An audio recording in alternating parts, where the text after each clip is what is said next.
అర్థం రానమ్మా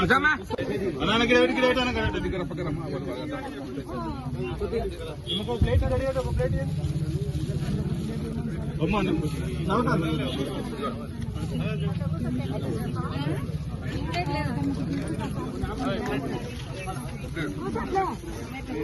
అమ్మ అంతా ఒకటే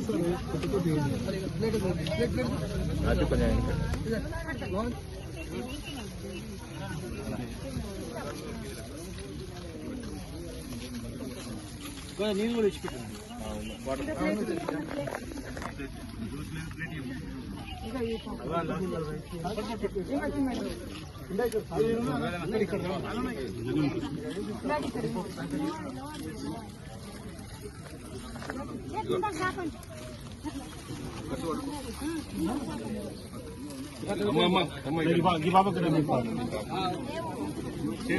మంచి పట్టుకోమ్మా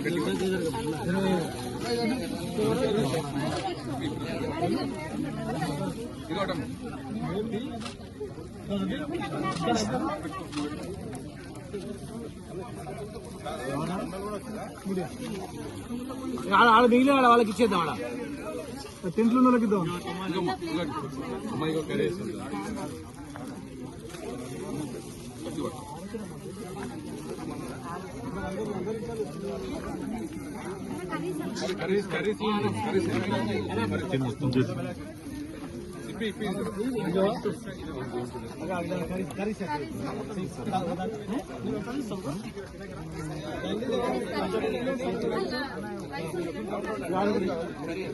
కూర్చోడం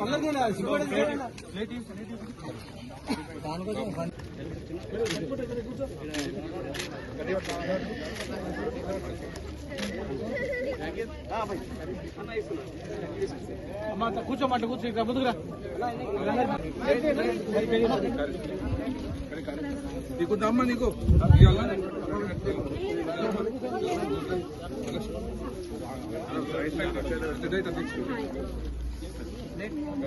ఈ పాపకి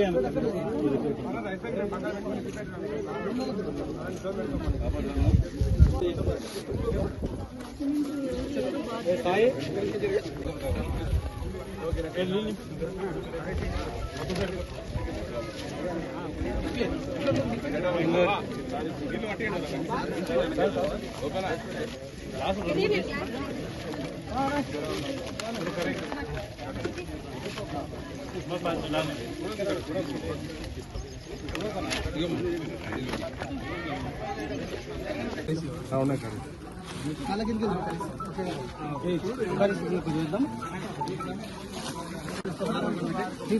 ఏమన్నా వాళ్ళు కూడా ఇంకా వస్తారు ఇంకెవరికి వెళ్ళాము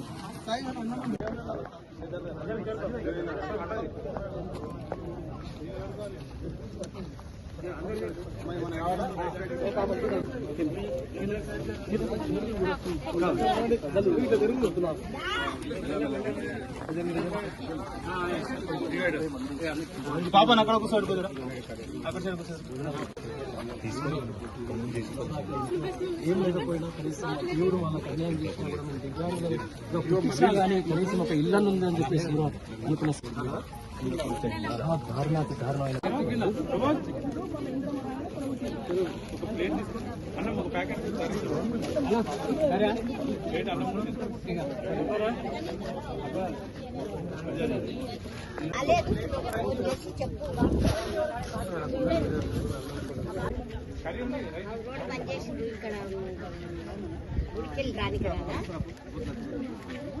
ముఖాలను చూసిన తర్వాత వాళ్ళు అడిగే ప్రశ్నలకు సమాధానం ఉంటుందా అనేది కూడా ఒకసారి మనం ఆలోచించాల్సిన అవసరం ఉంది. వీళ్ళందరూ కూడా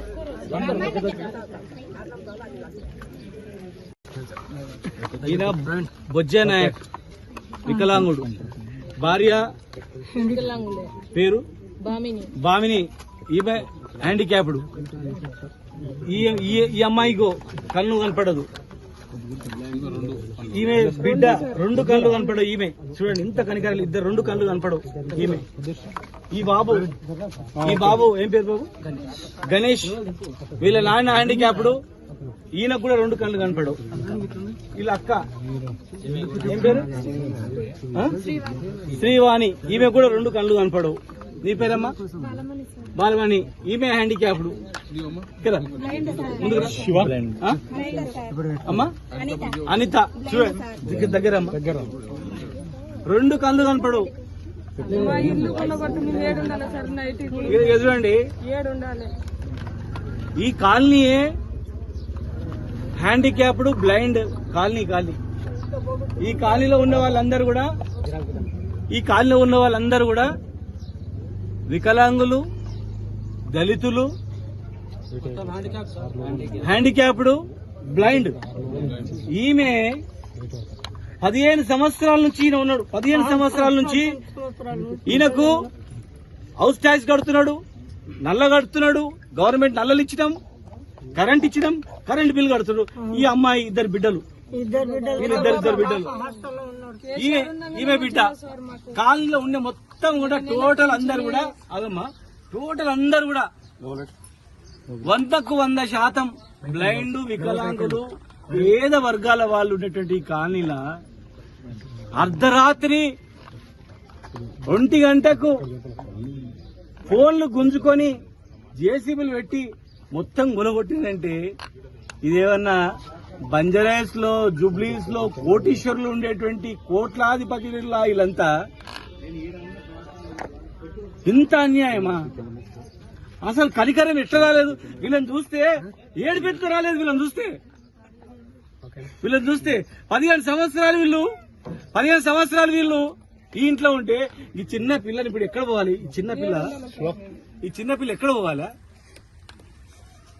ఇంత దారుణమా? 2 ఆడపిల్లలు. ఈమె ఎక్కడ పడుకోవాలా? 15 సంవత్సరాలు పైసా. ఈమె 2 బిడ్డలకు 5,000 రూపాయల పెన్షన్ వస్తే, 3,000 రూపాయల పెన్షన్ వస్తే 6,000 రూపాయల్లో 3,000 రూపాయల చిట్టేసి 3,000 రూపాయల ఆ వికలాంగుల పెన్షన్, ఒక పెన్షన్ దాచిపెట్టి ఇల్లు కట్టుకున్నా అని చెప్తుంది, రూమ్ వేసుకున్నా అని చెప్తుంది. మేము బతకడానికి పెన్షన్లు ఇచ్చి నీళ్లు ఇచ్చినాం, మిషన్ భగీరథ నీళ్లు ఇచ్చినాం. మేము ఒకటే అడుగుతా ఉన్నాం, ఇది ఏం కక్ష సాధింపు చర్య అని. వికలాంగులు కనికరం లేదా? ఇక్కడ ఉన్నటువంటి దళితుల పైన కనికరం లేదా? ఎక్కడ ఇదెంత ఇంత దుర్మార్గం ఇది? ఒక 2 రూమ్లు వేసుకున్నారు. ఒక్క రూము. ఇది నిన్నమని వేసుకునే కాదు, 15 సంవత్సరాల నుంచి ఉన్నాయి వీళ్ళకు.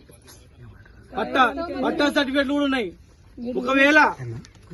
ఒకవేళ ఇందులో ఉన్న వాళ్ళు ఎవరైనా బాగా కోటీశ్వరులు ఉన్నారనుకో, కూలగొట్టండి, యాక్షన్ తీసుకోండి.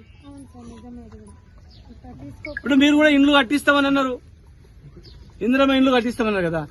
ఇక్కడ కట్టించి ఇందిరమ్మ పేరు పెట్టండి, ఇందిరమ్మ కాలనీ పెట్టండి, అడిషనల్ గా డబ్బులు ఇవ్వండి. వీళ్ళందరినీ కూడా గృహలక్ష్మిలో కూడా అప్లై చేసుకోండి, ఇప్పిస్తామని చెప్పినాం మేము. కరెంటు లైన్లు వేసి, వాటర్ లైన్లు వేసి, కరెంటు బిల్లు కట్టి, మున్సిపల్ హౌస్ ట్యాక్సులు కట్టి 15 ఏళ్ల నుంచి ఉండేటువంటి నిరుపేదలను, బ్లైండ్లను, వికలాంగులను అర్ధరాత్రి మీరు కాల్ చేపించి ఎల్లగొడితే వీళ్ళను అడిగేటోడు ఎవ్వడు లేడని. ఇదేంది ఇది? ఒకవేళ గవర్నమెంట్ భూమి అనుకుందాం, ఒకవేళ ప్రభుత్వ భూమి అనుకుందాం, ప్రభుత్వ భూమిలో పేదలకే కదా ఇచ్చేది. మీరు ఐడెంటిఫై చేసి వీళ్ళకు ఇండ్లు ఉన్న వాళ్ళకు ఇల్లున్నాయా, పేదోళ్ళలో కాదని మీరు వెరిఫై చేసి వాళ్ళకు పట్టాలు ఇష్యూ చేయండి, వాళ్ళకే పట్టాలు ఇష్యూ చేయండి. మరి పట్టా పేపర్లు ఇచ్చిన తర్వాత ఎందుకు కొడుతున్నా అడుగుతా ఉన్నాం. మళ్ళీ చూడండి, ఈ పట్టాలు ఇచ్చింది కూడా కాంగ్రెస్ ప్రభుత్వంలోనే ఇచ్చింది. మరి ఇప్పుడు బాబు కాంగ్రెస్ ప్రభుత్వంలోనే పట్టాలు ఇచ్చిండ్రు.